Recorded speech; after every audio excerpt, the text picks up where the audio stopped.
வைத்தியம் பார்த்தோம். ஆனா செவிலியர்கள் கோபமா பேசுறாங்கன்ற ஒரு விஷயம் தான் பொதுமக்களுக்கு தெரியும். ஆனா செவிலியர்கள் ஏன் அந்த மாதிரி இருக்காங்கிறது உங்களுக்கு தெரியாது.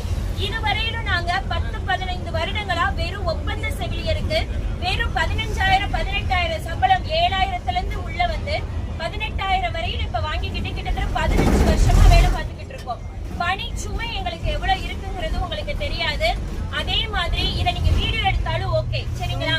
ஏன் இதை நான் பொதுமக்களாகி உங்கள்கிட்ட நான் இந்த இடத்துல இந்த பஸ்ல பேசுறேன்னா, கிட்டத்தட்ட 4 நாட்களாக போராடிக்கிட்டு இருக்கோம். 2000 செவிலியர்களுக்கு மேல எங்களுக்கு சென்னையில போராட்டம் நடத்திக்கிட்டு இருக்காங்க. இதுவரையிலும் எங்களோட சுகாதாரத்துறை அமைச்சர் நீங்க திமுக அரசு வந்து உள்ள வரும்போது 356 அடிப்படையில எங்களுக்கு வந்து இந்த ஒப்பந்த செவிலியர்களா இருக்கிற எல்லா, அதாவது எனக்கு அரசு ஊழியர்களை மட்டும் நான் பேசுற, செவிலியர்களுக்கும் அரசு ஊழியர் ஒப்பந்த அடிப்படையில யாரெல்லாம் இருந்தாங்களோ அவங்களை எல்லாம் நாங்க நிரந்தரப்படுத்துறோம் சொல்லிதான் அரசு வந்தது. ஆனா இன்னைக்கு கேக்குறாங்க எங்க கிட்ட 356 ஒப்பந்தம் நாங்க கொடுத்தா அதை நாங்க நிறைவேற்றிட்டா கொடுக்கணுமா, அப்படி என்ன நாங்க சொன்னா நாங்க செய்யணுமான்னு கேக்குறாங்க சுகாதாரத்துறை அமைச்சர் மா சுப்பிரமணியம் ஐயா. இதையெல்லாம் நீங்க பொதுமக்களுக்கு நான் கொண்டு போய் சேர்க்கணும்னா நான் அந்த பஸ்ல நான் உங்கள்கிட்ட பேசிக்கிட்டு இருக்கேன்.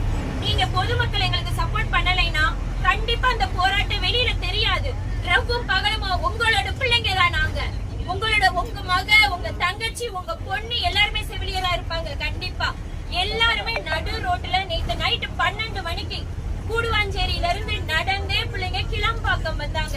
கிளம்பாக்கம் நைட்டு, அந்த நைட்டு இரவும் தூக்கமும் இல்லாம எதுவும் இல்லாம நாங்க போராடிட்டு இருக்கோம். ஆனா எந்த அளவுக்கு பொதுமக்களுக்கு ரீச் ஆயிருக்குங்கிறது தெரியல. தயவு செய்து இந்த இதுல இருக்கிறவங்க இதை நீங்க ரீச் பண்ணுங்க. எல்லா நியூஸ் சேனலும் இதை அமுக்க பாக்குறாங்க, வெளியில கொண்டு வர மாட்டேங்கிறாங்க. நாங்க கிட்டத்தட்ட எத்தனையோ வருடங்களா இருக்கோம். மருத்துவ கல்லூரி டிஸ்ட்ரிக்ட் ஓபன் மட்டும் பண்ணா பத்துமா? அதுல போட வேண்டிய செவிலியர்களை போட வேண்டாமா? இதை கேட்டா 8000 செவிலியர்களை நாங்க உடனே எப்படி நாங்க நிரந்தரப்படுத்துவோம் எங்களையே திருப்பி கேள்வி கேட்கிறாங்க.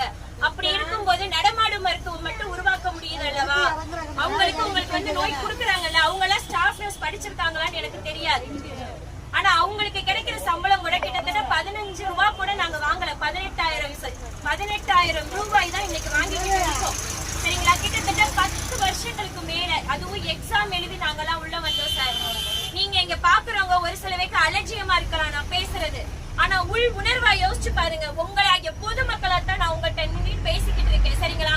எனக்கு இன்னைக்குன்னா நாளைக்கு உங்க பொண்ணுக்கு செவிலியர் படிக்க வைக்க மாட்டீங்களா? மருத்துவத்துக்குள்ள கொண்டு போக மாட்டீங்களா? இத தயவு செய்து உணர்ச்சி பூர்வமா எல்லாருமே கொண்டு போங்க. உங்ககிட்ட நான் தயவு செய்து உங்ககிட்ட அதை நான் ரொம்ப ரெக்வஸ்டா கேக்குறேன். இத நீங்க மக்களாகிய நீங்க எங்களுக்கு புரியாம மக்கள் சொல்லாம